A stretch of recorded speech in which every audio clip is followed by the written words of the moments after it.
And whoever's waiting, So if there's people there during the sound check, they get to hear the sound check. okay. I always And- explain it that way to people who are musicians, and they say, "Oh, now I know what a pre-show Yeah, is." it's like people hearing your sound check. Okay. Yeah. And with those people waiting, how do you keep a turkey in suspense? I'll tell you tomorrow. I'll tell you tomorrow exactly. What does that mean? So, I'll tell you tomorrow. How do you keep a turkey in suspense? I'll tell you tomorrow. Oh, because the person you're talking to is a turkey? Yeah. Yes. Okay. Or then Sal, you're, what happened to the headphones? Oh, yeah.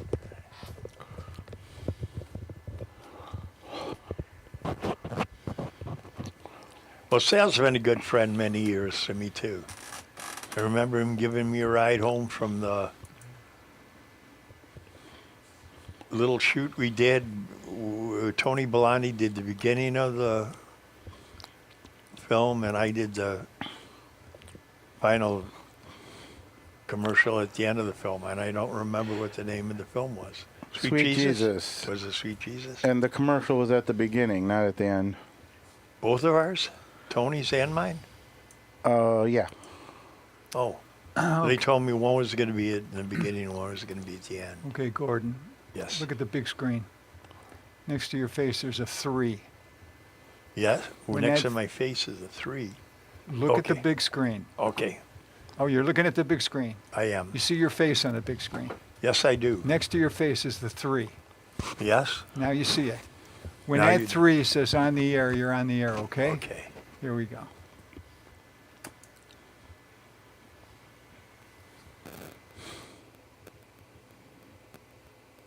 It says on the air. We're on the air, Gordon. Hello. My name's Gordon Blake, and this is another edition of Higher Powered Radio. And I have some wonderful guests tonight, Sal and Jim. Jim. Not Jim Bob. No. Oh, Jim Billy? Okay, why not? No, actually, he's Kevin Smith's stand-in. Kevin Smith stand-in, okay. So and, we were at a con and someone thought he was Kevin Smith. okay. Silent Bob. Silent Bob. Yep. Okay, as I said, this is another edition of Higher Powered Radio, and we're on our way back from a hot, blistering hot day at the Buffalo Taste of Buffalo. Buffalo Taste like Taste of Buffalo. Taste of Buffalo, yeah. That's right. No, that's my city smells like Cheerios, isn't it? Yeah. Okay. So it was a lot of Anyways. nice entertainment and Making a lot of friends in Buffalo. Right? yeah, the show with the juggling and the 6-foot unicycle and the spinning plates was really great. I can imagine. Mm-hmm. That'd be like captivating, I would imagine, right? Yep. Mm-hmm. Good for you, Sal. And Jimmy and I did the what was it called? Scavenger hunt in the one thing, and then we walked through the milk truck with all the different things about milk and stuff. Oh, very nice. Well, tell me your story, Sal. About what? My story? Yeah, what's new on the plate of Sal Monaco? We're getting ready to start shooting a new film. It's called The Biggest Geek, and it's going to be my second feature film, but we're filming it as a series of shorts. Oh, So we'll publish the shorts, and then at the end, we'll tie it all together into a movie. And I have 2 other movie deals that I'll be doing. One in Rochester, one here. Jimmy and I did a movie last summer. I don't know if when it's going to be coming out, though, but hopefully it will soon. And 2 of the movies I'm in are now streaming on Tubi. good for you. Keep talking, Sal. I'm just taking off my coat. And one of them is one of the ones I'm in is on Amazon Prime, and one of the ones I'm in is on Relay. Really? Yeah, on Relay, it's Nickel City Film. Nickel City Films, something to that effect. Okay. The one on Amazon Prime is one of the good ones, and the two on Tubi are House of Horrors, Gateway to Hell, and I believe it's gonna be there. Slime City Massacre. Oh, goodness gracious. That sounds like. Anyways, are they your films? You know, No, there's films I worked on old films you worked on. Okay. with friends. Like House of Horrors was with my friend Dan Monroe, and Slime City Massacre was with my friend Greg Lamberson. And the one of the good ones was a company from L.A. And Really? they even paid us. It was nice. They fed Who was us. that? And What was that called? one of the good ones. What? One of the good ones. One of the good ones. Oh, that And was it's on Amazon Prime now. Donna, what's her name? Yes. Right? Okay, I told her to use you, and Yep. for some reason you said you don't get along with her, but I'm glad you do now. I get along with Donna, okay? Okay. I love Donna. Are you kidding me? That's what I thought, you know, I Yeah. knew, it was one of those love-hate relationships. You love her and, no, oh, never mind. Don't be starting rumors. Okay. Well, Well, I'm everything glad is you're fine doing it, between Sal. Donna and I. And the shorts, the old saying, change your shorts. The one on Relay was done with a friend of mine named Adrian from Rochester, and it talks about the history of independent film here in Buffalo. Beautiful. With that lady, huh? Hmm? The one that they showed, the lady who was the original member of the Buffalo filmmakers. What was her name? I don't recall. Nobody knows her name. I said that was one of the best things I ever saw at the Buffalo Filmmaker thing, was that pictures of her and explaining how she started shooting film. And she started back in the 50s, didn't she? Mm-hmm. Yeah. And I thought that was impressive. But Well, now, was she a friend of Hollis, do you know? I do not know. If you want to know that stuff, you got to bring John in here. He's the archivist. Okay. Yeah, because I didn't study under Hollis Frampton, but I did run into him at media study when they had me in there a real long time ago to do something on my band. And then they came and recorded my band at Gilligan's, and it's supposed to be in the media study archives. Now, do you know where that is? It used to be on Delaware Avenue. They had us No come there idea. and view it, and then I've never. I would like to know. Frederick Seaton said he has seen it at Buffalo Media Study. But I No haven't idea. seen it. Yeah. So Jim, you helped Sal with his shenanigans. I mean, with his films, huh? So I just did the one that still what was pajama party. Yeah, Pajama Party. the one Yeah. that's being put in the Valkyrie Film Festival. And it was And Doris Day and Rock Hudson. Yeah, sure. And it won an award. Good for you. Good for you, Sal. But you didn't get the award? I got it. Oh, what was the one where I went and you got the award, but they didn't give it to you? What are you talking about? At the filmmakers, No, they gave it to me. oh, I have 5 awards now. good for you. I'm glad that you do. I got one for The Beautiful Mass, one for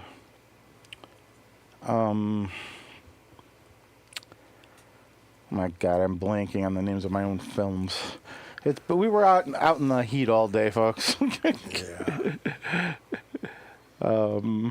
But yeah, Good for you awards. I only got one while I was in Buffalo. That was a future filmmaker from Casting Hall at Buffalo State. St. Louis, New York, Buffalo. I guess it's a university now, isn't it? Yep. I hung out in Casting Hall when I was at Buff State, but I never actually did a production. You're really. Mary and I tried out for one, but we didn't get it. Oh. Well, that's basically where I started. Got actually a chance to be whole book for Tom Fontana's play. It was a French Flaubert. It was called The Candidate, and it was to raise money to redo the theater at Buff State and name it Warren Enters. And it was a Tom Fontana play he produced and Warren Enters directed. And I held book, which is assistant director in theater. You know, it's not like a lot of people running around yelling stuff. It's your whole book. And I also was filming, that's where my introduction to film was. I was filming and videotaping the production. And Tom Fontana said, I want to see these. So I showed him. He said, you know, when you graduate, I said, when do you graduate? I said, 2 months. And he said, well, come to New York and I'll put you to work. I have a new program coming up that's called Tattingers. It was right after he was producer of St. Elsewhere. And it was he was creator, writer, producer of Tattingers. So I went to Pier 54 in New York, and I hitchhiked there, gave away all my stuff, left my apartment at Buff State, gave away televisions, everything, and hitchhiked to New York. And I got there, and Tom said, oh man, I'm so sorry you came because we've already been canceled. He said, we got to put one more show in, we owe one more show to the network, but we're canceled. Oh, wow. So I ended up stranded in New York, and I didn't want to tell him I didn't have any place to stay. So I walked around Midtown Manhattan, and finally I got to St. Patrick's Cathedral. And I went behind St. Patrick's Cathedral. I figured this would be a safe place to sleep. And every place that you could lay a body down, there were homeless people. There was people laying there. There were people with finger cymbals dancing over them, singing psalms. There were other people dressed in black doing things over them, looked like they were trying to steal their soul. I don't know. And then there were other people just standing there ranting and raving at the moon, you know, as homeless people do. And I thought to myself, I couldn't write this. You know, this is living theater right here. So I set on my way back to New York and started writing about it, and met with my film instructor, Paul Sheritz. And I explained to him, and he says, you know something, man? He said, if you want any of this stuff turned into film, like Hollywood version film, you know, on a professional level, he said, they're not going to come to Buffalo looking for you, you know, or your writing. He said, you're going to have to go out there and show it to them, pitch it to them. And he said, you told me one time that you used to hitchhike across country and down south and up into Canada, Montreal and stuff. If you had $10 in your pocket, because you would go to truck stops and buy coffee and ask truckers if they were headed west or whatever. And they said, no, but he is. Ask him. You know, you'd talk with him for a while and introduce yourself. And he said, here's $10. He said, go to California. So Hitchhiking nowadays is very dangerous. I hitchhiked to California with my... Yeah, but that was in what, 1970s? No, 1989. Oh, well, even then. And all I had was a gym bag with my plays in it and a clean pair of jeans, you know, and a sweater, because it was summertime in Buffalo, and I started out June of 89. And You just went from city to city? it was the worst hitchhiking experience I ever had in my life. I was pulled over by police. I was put in a jail one time in Kingdom, Missouri, because I was saying a prayer before I ate in this truck stop, and they pulled me out of there. It was like Kingdom, Missouri. It was like Christian, every billboard we had to do with Jesus Christ and that. But because I was saying a prayer, they put me into jail. And I had already been out to California to visit a friend of mine, my organ player from Magic Ring. And I had a picture of me and Martin Sheen. And they went, "You know this guy?" I said, yeah, of course. Well, of course I do, you know.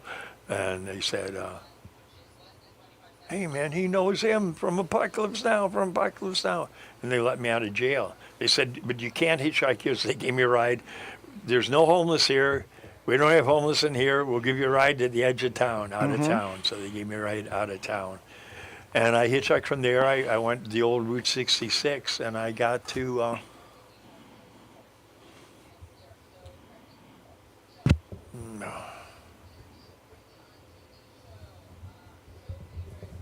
Tulsa, Oklahoma. And I was kind of stranded there. And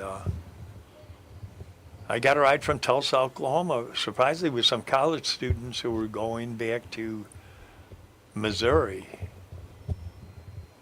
And they gave me a ride to there, and then I got a ride to kind of the New Mexico-Arizona border, and then somebody gave me a ride into, actually a state trooper. I was hitchhiking, and he said, "You can't hitchhike." He said, "Man, but I feel bad for you because they're out here in the middle of the night." So he gave me a ride to Gallup, New Mexico. And he said, you know, "Try hitchhiking here, but don't do it on the interstates," you know. So I did that. The next morning, the police came into where I was eating at Taco Bell and threw my bag in a police car and drove me out of town in the middle of the desert, threw my bag out into the desert and said, you can hitchhike out here. I said, "Where the hell am I?" He said, "Well, you're about 15 miles out of Gallup, New Mexico on your way towards Arizona." I hitchhiked. It was in the morning. I hitchhiked, and the sun was just going down, and I said, "I'm freezing, man. It gets really cold in the desert at night." And I got a ride from a motorcycle guy. I'm in a 12-step program, and my higher power is letting me know my ride's coming. And I thought, okay, here comes a motorcycle. This guy is never going to pick me up. He pulls over, and he says, "Where are you going?" I said, "I'm going to California." He says, "Well, I'm going as far as Flagstaff, Arizona." So I get on back as a motorcycle. I'm thinking to myself, oh, my God, this guy, something's telling me this guy's in the same fellowship I'm in. So we get to Flagstaff, and I said, "By any chance, are you a friend of Bill Wilson's and Alcoholics Anonymous?" He said, "I am. Actually, I'm going to a convention down in Tucson." He said, "But I got to pick a friend of mine up here. He's riding on the back of my motorcycle from Flagstaff to Tucson." So I started hitchhiking from there, and 2 days in a truck stop. Nobody was coming in this truck stop. I don't know. I dropped me off there. Truckers weren't coming into there. Finally, some little girl in like a Toyota pickup that's just packed to the rims with couches and chairs and mirrors and stuff. And she said, "Where are you going?" And I said, "I'm going to California." She said, "Oh, I'm leaving Flagstaff. I'm moving back home. And I live south of San Francisco." So she said, "Can I trust you?" And I said, "I'm a man of peace." I said, "I'm just exhausted." And she said, "Okay." So we get in this little Toyota pickup. It's me and her with a whole slew of stuff and my bag. And she gives me a ride to, and I can't think of San Jose. Gives me a ride to San Jose, California. And she said, "You can take the Caltrain up to San Francisco." And I said, "Okay." And I realized I don't have any money to take the Caltrain. So I spent some time there, and I got another ride down to, it's famous from the song Me and Bobby McGee, somewhere around Let Her Slip Away. Anyways, it's the artichoke capital of the world. There's a restaurant that's shaped like a giant artichoke that sells fried artichokes and so on. And I was hitchhiking there, and some state trooper pulls up on me there, and he says, "You can't hitchhike here." I said, "Where can I hitchhike?" And he said, "Well, walk across that field. There's a road about 1.5 miles across that field. Walk over there." So I don't know anything better. I don't want to get arrested again. So I walk across the field, and I get to this dirt road, and I'm standing there with my thumb out, and finally this pickup truck comes. I can see all the dust coming, and this pickup truck coming. He goes, "What the hell are you doing, man?" I said, "I'm hitchhiking." He said, "Nobody's going to pick you up here. It's my road." He goes, "It goes to my farm." He goes, "I live a half a mile down the road." He said, "Here, let me give you a ride to another place." So I got a ride from him to the highway, and I got a ride down to San Jose. And then from San Jose, I went down to Santa Cruz. I got a ride to Santa Cruz. This is when I stopped hitchhiking. So anyways, I finally, people are giving me money. I'm sitting outside. I'm trying to hitchhike in front of this restaurant. People are coming, go get something to eat. So I go in. It was Good Friday. I'll never forget that. And I said, I should eat fish. I said, "Can I get a fish sandwich?" And the guy says, "Yes." So he makes me this beautiful fish sandwich. And I'm sitting outside on a picnic bench, and all of a sudden, here comes another state trooper. I see. And he says, "What are you doing?" I said, "I'm eating something. People gave me money to get something to eat. I'm going to have this fish sandwich." He said, "No, you aren't." He said, "I want you to get up right now." And I said, "Why can't I eat the fish sandwich?" He said, "Well, you either get up right now or I'm going to kill you." Wow. I said, "You're going to kill me?" He said, "Yeah." So he says, "Get up and walk up there to the highway." So I walked up to the highway, and Did you at least get to take the fish sandwich with you? no, I didn't even get to take it with me. He says, "Leave that there." So the fish sandwich is there. I never got even a bite out of it. Wow. And so I went up to the highway, which was pretty insane again. And anyways, to make a long story short, I ended up getting a ride into, my next Yes. stop was Santa Barbara. I got a ride from this guy, no, to Santa Maria. And he dropped me off, and it was just it's this little California town. There was nothing, but there was a car. There was like 3 cars on right where he dropped me off, and it said "for sale, for sale, for sale." So I stood there on the highway hitchhiking. Not even a car went by. So I said, "Oh hell, man, I'm gonna go try one of these cars." And the first car I tried, it was open. So I went and slept in the back seat of that car, and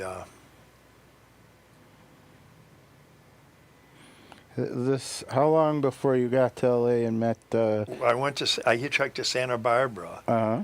And it was at that time, it took me months to do this trip. Went from, oh God, forever. And I got to Santa Barbara, and again, somebody gave me a $20 bill in Santa Barbara. And there was some homeless guy talking to himself. I said, "Oh man," I said, "I know how you feel." I said, "I'm right on the verge of that myself. I'm just about to come off the tracks and just, start ranting and raving at God knows what, God and anything else that's in hearing distance." So I said, "Come into McDonald's, I'll buy you something." And I get into McDonald's, and again a cop comes up and he says, "What are you doing?" I said, "I'm going to buy this guy lunch." He says, "No, you aren't. You're getting out of here right now." And he says, "Okay, you walk down here. It's 1.5 miles down to PCH." I walked down to PCH. There's a big fig tree in Santa Barbara, like 200 years old fig tree, and it's got like roots that are 4 foot off the ground, and there's homeless people sleeping all between the roots of the thing. And I'm standing there hitchhiking, and all of a sudden this guy pulls up and he says, "What are you doing?" I said, "I'm hitchhiking. I'm trying to get down to now Los Angeles." And he says, "I'm a pastor."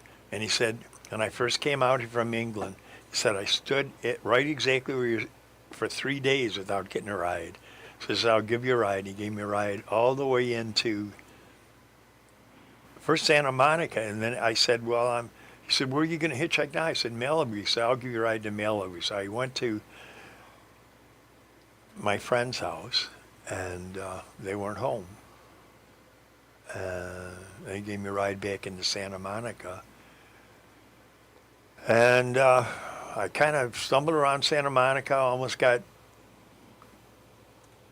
in altercations with other homeless people. Then I ran into homeless people. He was like beat up. I mean, he had like gashes on his head, black eyes. And I said, "What happened to you?" He said, I was sleeping on that bench right over there. He said, don't sleep there. He said, don't sleep there. And I said, why, what happened? He said, these guys all in black came out with baseball bats when I was sleeping there, jumped out of a car and started beating me with their baseball bats. So I said, oh, man. I said, who do you think it was? He said, I think it was the Santa Monica police. Okay. So, They really didn't like homeless people, did they? no, they really, there was a whole, there weren't, it was either, we don't have any homeless people here, now get out of town, there's no homeless people here in Bumblebee, Missouri or wherever, and so that happened. Too bad So about now the I'm fish listening. I sandwich. have this little radio that they used to sell at the 99-cent store. Mhm. It was like it came with headphones, and you put a battery in it, a battery on it. And I was listening to the news, and it said, Martin Sheen has become mayor of Malibu, California, and made Malibu, California into a haven for the homeless. Mhm. I don't know. Okay, so I took buses out to Malibu, California. I got off the bus, there were 3 homeless guys there, and I said, what do you know about this thing about Martin Sheen he's the mayor of Malibu, and he's made it into a haven for the homeless? He says, oh, man, you just missed it. CBS was here with Brad Gumbel or somebody, whoever the thing was, interviewing us about it. And I said, oh, I missed that. And the Today Show or Morning Show or whatever it was called at that time. So he said, yeah, but they're having a picnic, a party at Malibu Recreation Center for Martin Sheen this Saturday. And there were then I went out into Malibu and like the restaurants, Malibu Inn and Carlos and Pepe's and stuff. And there were usually said, this Taco Tuesday night, come in. It said, Martin, keep your ideas to yourself. Martin, it was like all this because he had, and people were calling him up and saying, Martin, I have a $5 million home here. If I have homeless people in my backyard, I'm going to come over to your house and, blah, blah, blah, blah. So I took a bus to where this Malibu, it was called Malibu Recreation Center at the time. Now it's a middle school. They changed it into a middle school. I went there. There was nobody there. So I stayed on the bus and came back up to PCH. I said, I'm giving up on this. I cannot do this any longer. Mhm. I can't do this any longer. And all I could hear was my parents saying, perseverance. Once you start something, Gordon, don't give up. Continue with it as far as you can. So I got off the bus again, and I'm walking to a gas station, and a car's coming out, and I just say, what the heck? And there's a young kid and a girl in there. I said, do you know anything about a party that Martin Sheen's supposed to have this day? And they said, yeah, I just got off the phone with Mr. Sheen. And? Get in the car, and I had been through a bad situation where I was hitchhiking from Hollywood to Malibu right before I met these homeless guys. Mm-hmm. They told me about this, and I was robbed for everything. I was pistol whipped, and by these 2 guys, they robbed all my plays, my everything. They ripped the pockets out of my pants. I was covered with blood, and I still had the shirt on, a white shirt on, a light gray suit coat, and it was just like caked in blood. I had been 3 days, out in the sun in California. So I'm kind of weary about getting in the car, back of this car, but this time I get in the back of this guy's convertible, and we drive back to the Malibu, and there's one car parked there. I thought, oh man, what is this? Why are these people doing this to me? I'm just trying to write a play for the homeless.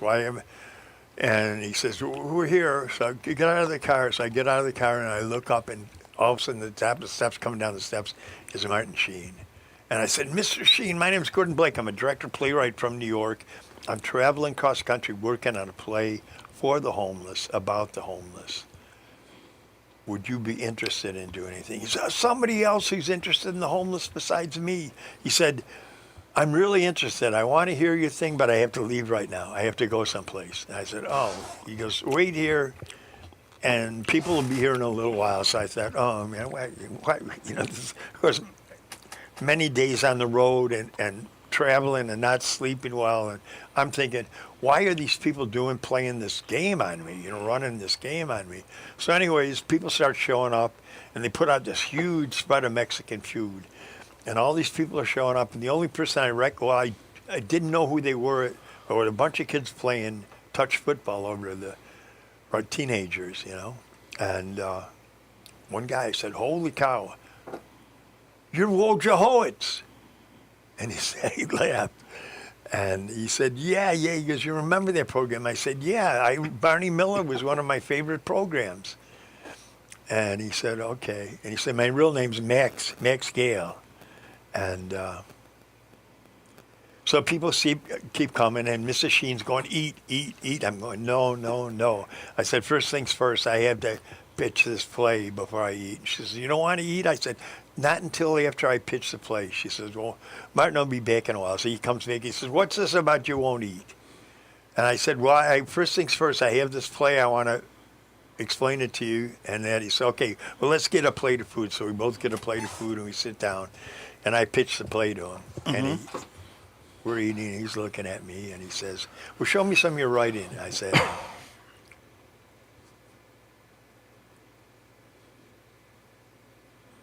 I was just a victim of an armed robbery. I said, it's all been stolen. And he says, okay, let me tell you something, man. I said, I'm looking at you. You're covered with blood. You got stitches in your head. Said, you say you're a playwright. You don't have any writing. Yeah. He says, man, I'm going to tell you something right up. He said, you look like you're crazy. Mm-hmm. He said, you're covered in blood. You don't have any writing. You got that's things on your head, cuts and this. And I said, honest to God, Mr. Sheen, I'm a playwright. That's just happened to me. This armed robbery just happened to me. And he said, okay, I'm going to give you one chance, man. He said, I'll put you in this motel. I'm going to buy you a box of paper, and I want you to write everything you can remember about this play. I want you to get it down. So he put me in this motel for 2 days. I stayed up constantly. I got 103 pages of the play rewritten again. And he comes back, and I have a photo. I probably could show it on this thing. It's me showing him the writing outside this motel. And he says, you are a playwright. Mm-hmm. These two little kids said, hey, little kid, come here. I want you to take a picture of me and this gentleman. And they took a picture of me, and I'm going over my writing with Mr. Sheen. And he said, you are a playwright. Mm-hmm. Okay, I want you to get, where's your writing? Do you have any more writing? I said, yeah. I said, there's an instructor that lives in Anderson off Elmwood Avenue. And he said, I don't know, Buffalo. And I said, well, I have a suitcase full of writing there. He said, well, here, this is my travel agent. I want you to call him in the morning, and I want you to have him book you a flight back to New York and get your writing. So I'm overjoyed, and he says, it's Judith Israel will give you a ride to the airport, which she does. And she gives me the ticket as we get to the airport, and I get out of the thing, going, oh, yeah. I had clean clothes on. At least I had a vest I put on, and I picked up. She let me stop at a thrift shop, and I got a sport coat and a clean pair of pants. So I got on the plane, and I said, "This is your flight number, this gate number." And I went to the gate, and the flight, instead of going to Buffalo, New York, goes to New York City. So I get off the plane at JFK, and I take the train to the plane backwards from the airport into New York City and try to hitchhike from there. And it took me like 3 days to hitchhike from New York back to Buffalo, but I did get back to Buffalo, and I got the suitcase full of writing from Myers. I can't remember. It's Fred Meyer. He was a public school teacher. And he had my suitcase up in his attic. He let me store it there. He went to my church, St. James, Lafayette and Bidwell. And so I got the suitcase and got a bus ticket. My cousin gave me a bus ticket. It was my airline ticket was from JFK back to Los Angeles. I did that and got back there and got him the writing. And I believe it was almost on my birthday. It was almost on my birthday. October the 4th, 1990. And I've been writing for Mr. Sheen ever since then. So it makes it, And you 36 years. you were General Pillsbury on the West Wing, right? Oh, yeah. And the fellowship, people in the fellowship, and people that I met in the industry, have been so kind and welcoming to me. I couldn't believe it, because my pitch was, my name is Gordon Blake. I'm a director playwright from New York. I'm traveling across the country working on a play for the homeless. And I would do that to people, and immediately I got a write-in assignment. I did it to Whoopi Goldberg and Cher, who was sitting out at a frozen yogurt stand in Malibu, and I said, Whoopi, I know you're involved with the homeless. Would be interested in producing this. And she said, well, I'm not really a producer. And Cher said, I would. Mm-hmm.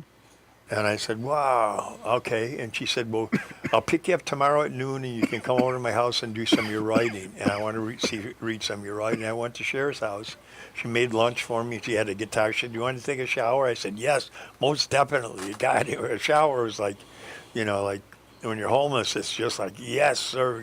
God, I wish I had one like a week ago, So I took a shower, and as I said, she said, I'm going to have to pause from this lunch thing, because a 17, 18-year-old girl came in, and she said, that's my voice instructor, and she was, here's Cher, big time, doing her thing. And then I wrote for her for a while, and then I was still going back to Malibu and writing there, and I pitched my play to David Geffen.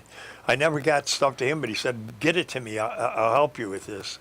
And then some homeless guy had he just gave me $50. I said, who gave you $50? He said, Nicky Cage. I said, where's Nicolas Cage? He said, he's getting in that pickup truck over there in the parking lot.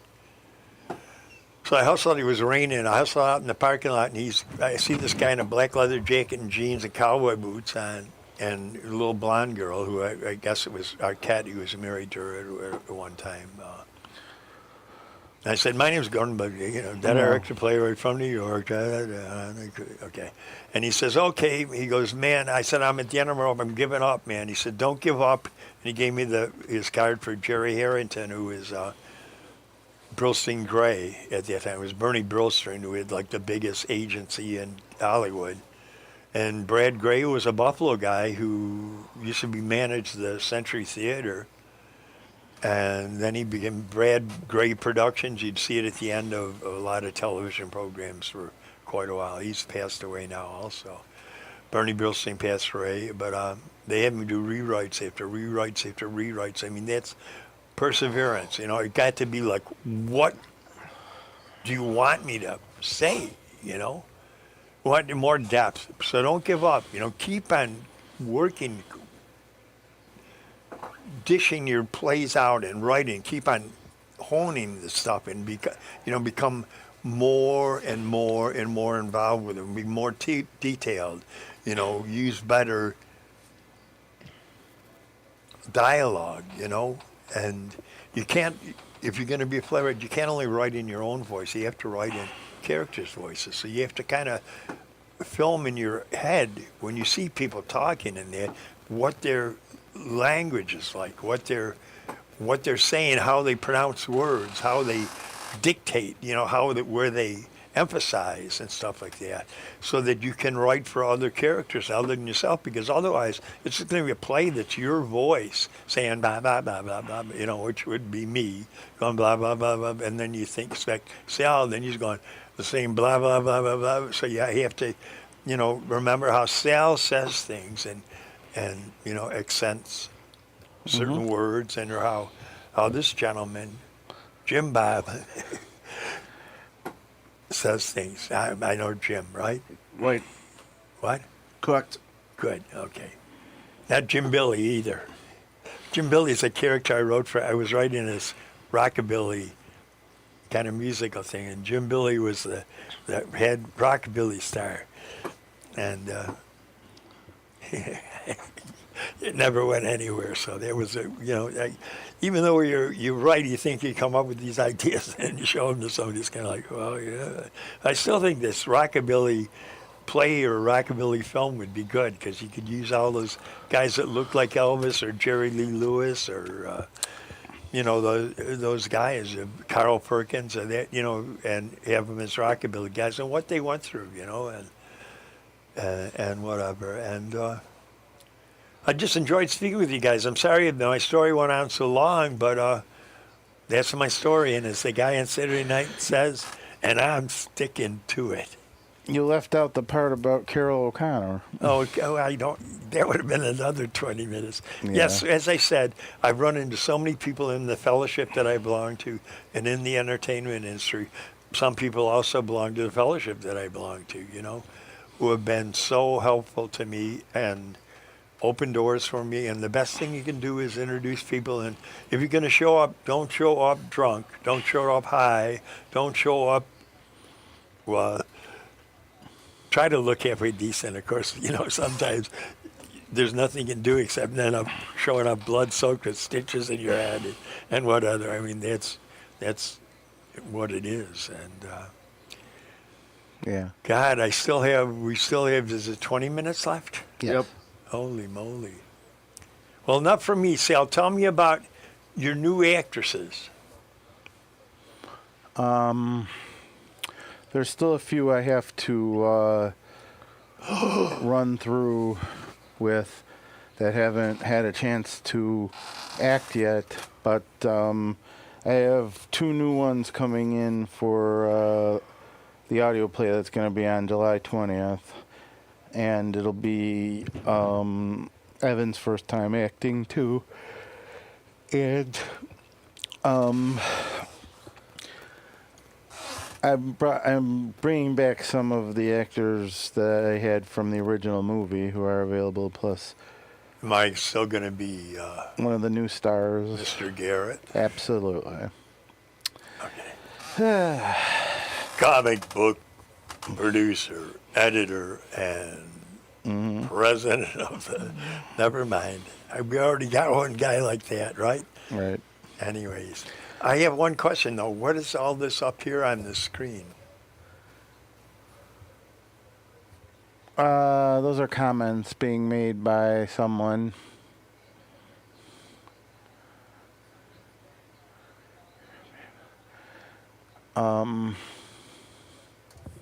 Just comments, nothing to worry about. Okay, well, hello, whoever you are, and I appreciate your comments, but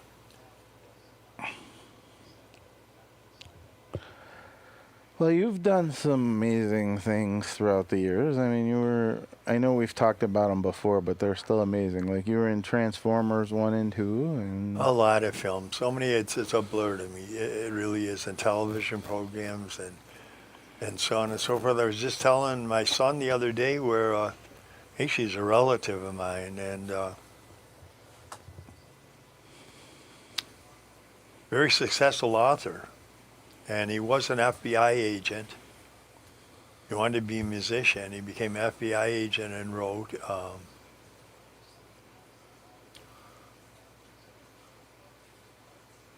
Yes. some really, really big things about 9/11, and anyways, I worked on it. It was an FBI program, and I didn't realize that he was the author or the writer of it. And I was on set, and he comes up. I don't recognize the tall guy. Says, "Who's Capsar?" I said, "I am." And he says, kind of gives me the once over, and he says, "Okay, well, I want you to move over to this table," which is closer to the camera, And he goes, "Deliver your lines from there." I didn't know, but the program was canceled, but he was my cousin. And, he's written Black and quite a few different... His last name is Whitcomb. And, you know, I never, I was a pilot for it, and there was never a recall, there was never anything. It was like, you know, so many things I've worked on like that were done by different people. I thought they would be hits.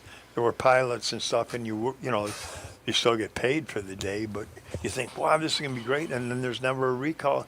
The networks just cut them out.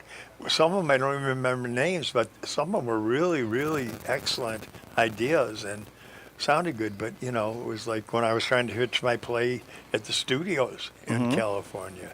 You know, they said, well, how many homeless people do you think are going to come and see this play, this film that we're going to put our money up for? I said, well, probably none, because they probably can't afford it. He said, well, how do you think it's going to make any money then?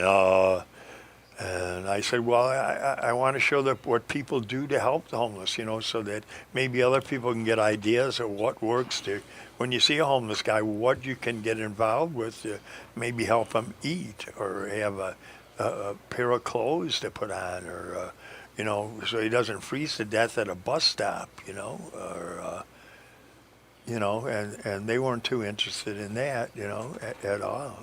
In fact, the one guy said, well, this guy probably would, and I actually took a bus all the way from Los Angeles to Lake Buena Vista in Florida, and this is how it kind of comes back to a Buffalo thing. So I said, well, where can I go in Florida? What's the farthest south you go? They said Key West. So I got the ticket from Los Angeles to Key West, and I got up in Orlando and took a bus to Buena Vista Studios, Disney Studios in Lake Buena Vista. And I had a meeting with this producer, Mr. Blackburn, and I had sent him the script, and he said, I love the script. He said, this is you make such a great film. He said, but you had to understand we're Disney. He said, do you know what film I'm working on right now? I'm producing. He said, the Muppets movie. Very cool. He said, I don't think Disney's ever going to do anything about the homeless, but don't give up. You know, I said, okay. So I took my bus thing all the way to Key West, and being like probably a bad role model, but Ernest Hemingway used to write outside the Sloppy Joe's, which is in Key West.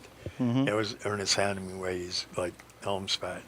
I wrote there for quite a bit of time. Some Buffalo guy came up in a limousine, Kevin Elliott, who I had worked for his cousin Goldstein's at Glen Park Casino, the Inferno, and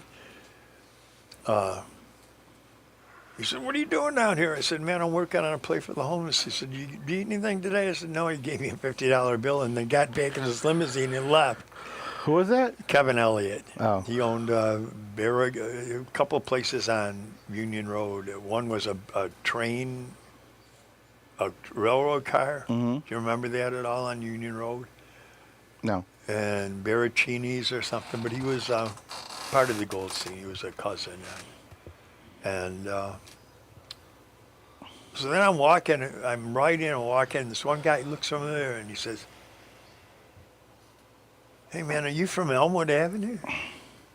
I said, yeah, how do you know?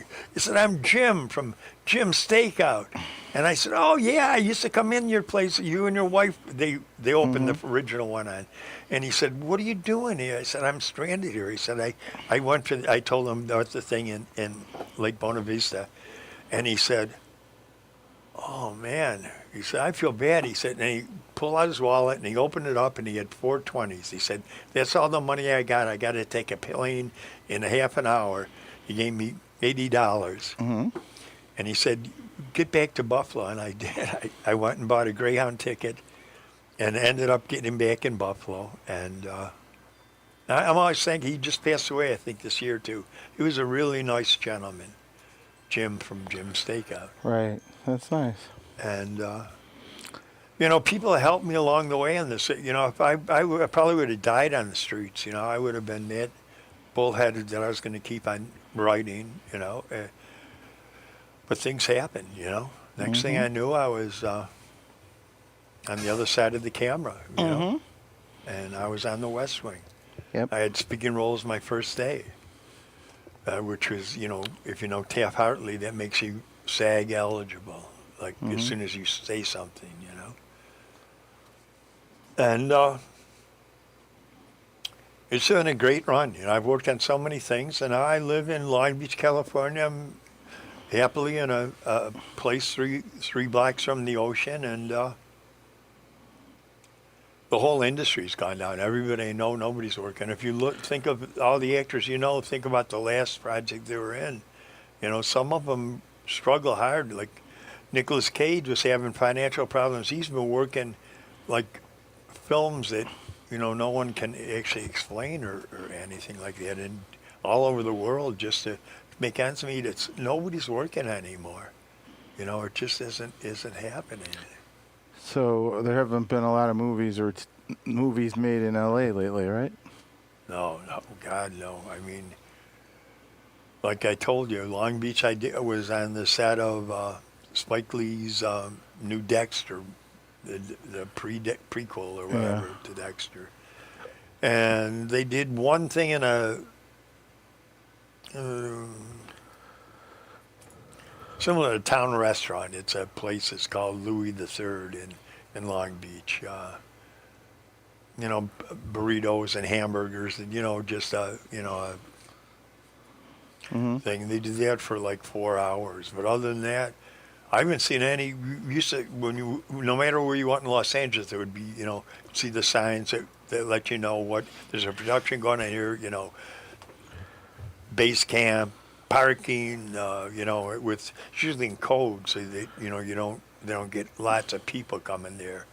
But you know what the code is. It could be a gumball, but it's actually Iron Man 3. And that when I worked on. It was either Iron Man 2 or 3. I don't view film that I'm in. I don't watch myself. But when I worked on that, it was called Some Summer Night or something like that. And we showed up at Downtown Studios. It was right in the middle of L.A. They made a big insurance company place into a downtown studio. And we still didn't know what it was. And we went in. They said, you got to give up your cell phone.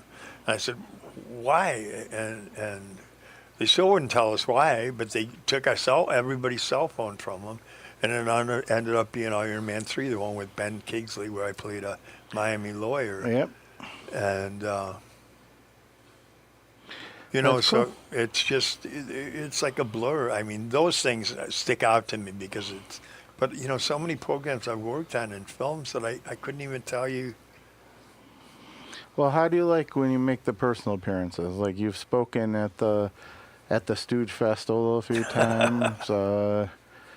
You were booked at a couple sci-fi conventions, and Well, only because of really, really good friends and people that I worship, like you, Sal Monaco, who got me all those gigs.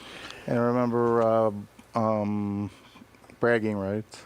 Bragging rights. You That's were, right. you were the scorekeeper. And that's the most Buffalo people. It's like, I saw you in my favorite program. I thought, what program is that? They said, oh, the Bragging rights. bragging rights. And I thought, oh, well, okay. And When we did that play at the Infringement Festival. yes, I remember that. That was fun too. And that Where the actors- cast outweighed the audience. the actors workshop that we did at Bueno, Infringement. Yeah. What was that called again, place? Bueno Negro, I don't recall, but that was part of Infringement too. right on Elmwood near Ellen. It was fun. That was fun. And you had those cute actresses that were running through the things, making breakfast for one another and stuff. Yeah, that was cool. It was fun. Yeah. Well, did you like being at the conventions, or?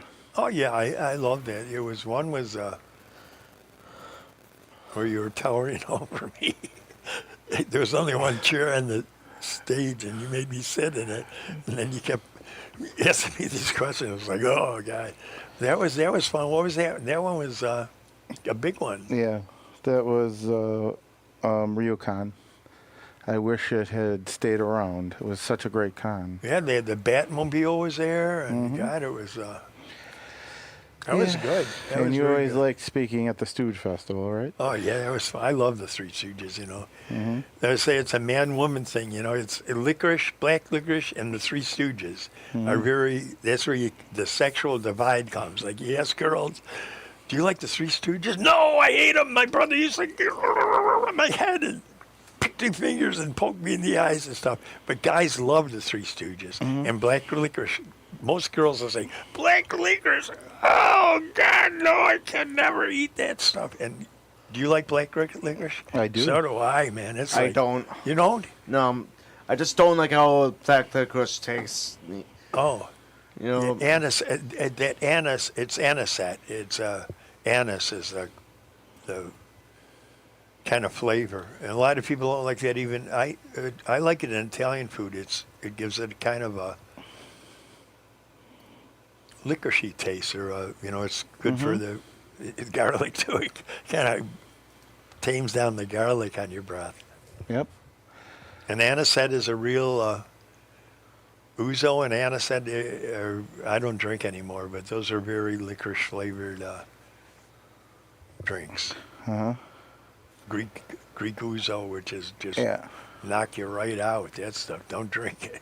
Don't drink it. Don't touch them. But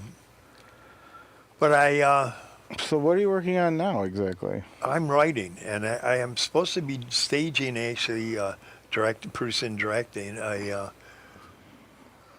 a hall in Long Beach. I'm thinking of doing 2 Tennessee William plays, two by Tennessee, and who's one of my favorite playwrights. He writes about really dysfunctional people and dysfunctional characters, and some of the best stuff, and that, and I'm doing a lot of writing. I still write, as I said, I've been writing for some people in the industry over 36 years, and I keep on writing, plugging away. I don't know if my writing is as good, because I don't know, the things that stand out to me on the street are like homeless people or Yeah. working girls, but they don't ever tell you anything. So you got to almost make up everything about them, and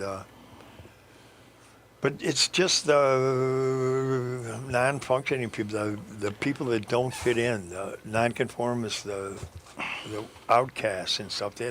That's what interests me. I find interesting. I really don't think I would ever write anything about corporate business or CEOs or anything like that, unless it was, like a total farce where I would, just try to tear the business down or whatever. Yeah.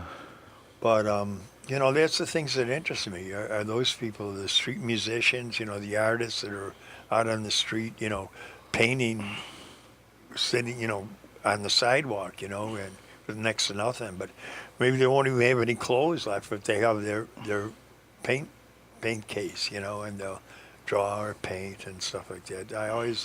I'm attracted to those people. Ask them what they're doing and try to find out where they're coming from, who they are, what they're like, what brought them to this point. Is it the striving for arts? Many artists strive their whole life and die pennilessly. Actually, somebody told me a story about Edgar Allan Poe lived on Pearl Street in this real little, right behind Chase Buffalo. It's a little old brick thing.